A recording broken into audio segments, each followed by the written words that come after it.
All right, so here's how we mix tons of different shades of white. So we're gonna go right down the color wheel.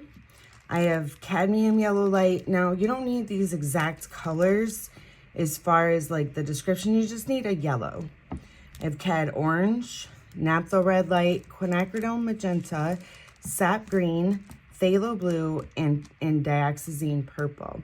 I'm just gonna squirt these out in lots of white. You're gonna want lots of white.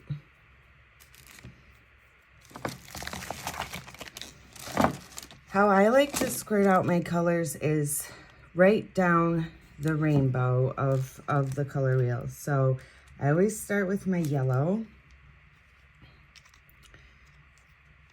And you don't need a ton of color because this is just gonna give us our base. And then most of it's gonna be white because we're trying to make different shades of white. Not so much shades of color, shades of white.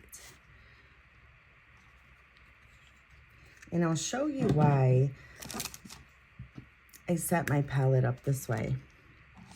And honestly, you can skip the magenta if you want to. A lot of times I don't use it. I just threw it in to give myself a different range of color so that I have lots and lots of white shades.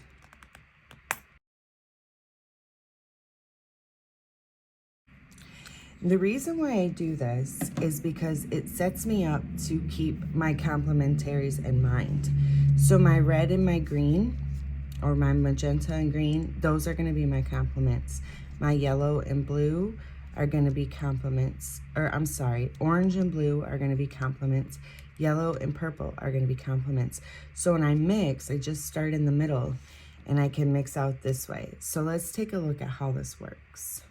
So to get a shade of white, I'm gonna mix complements and then mix in a lot of white into that. So let's say we do red and green. Now we're gonna get, and it just depends on the pigment load and if it's gonna be like half and half. So what we're gonna get is a lot of different colors of browns and grays. So now I have this brown mixture. And when I come over here, and I'm gonna mix in lots and lots of white, and that was probably still too much brown, but there's one shade.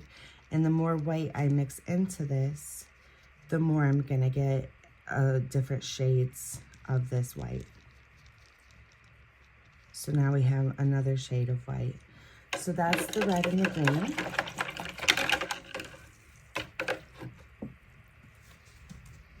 And the more red that I add to it, the more I can tweak it to be a little bit of a different shade of white.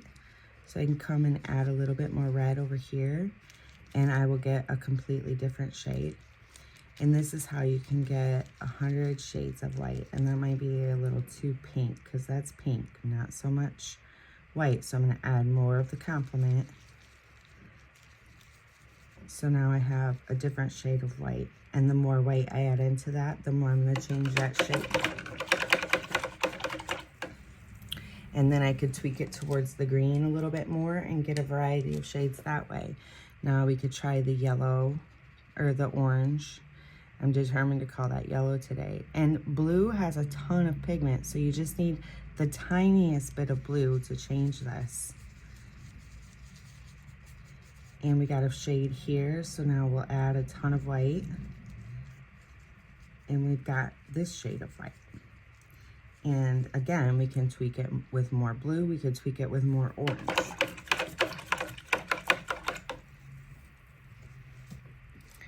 And now let's do our yellow and purple complement. Purple's strong.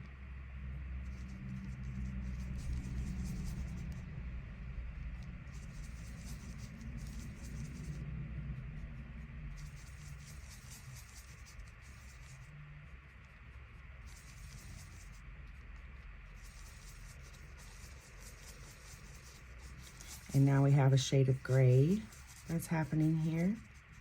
And so when we mix in our white, we're gonna get another shade of white. And the more white we mix into this, the lighter we can take our values and the more shades that we can get. And we can add a little bit more purple to tweak it, or a little bit more yellow to tweak it. And this is how we can create 100 shades of white. So I hope that you enjoy mixing your colors, and we're gonna go back to our winter angel.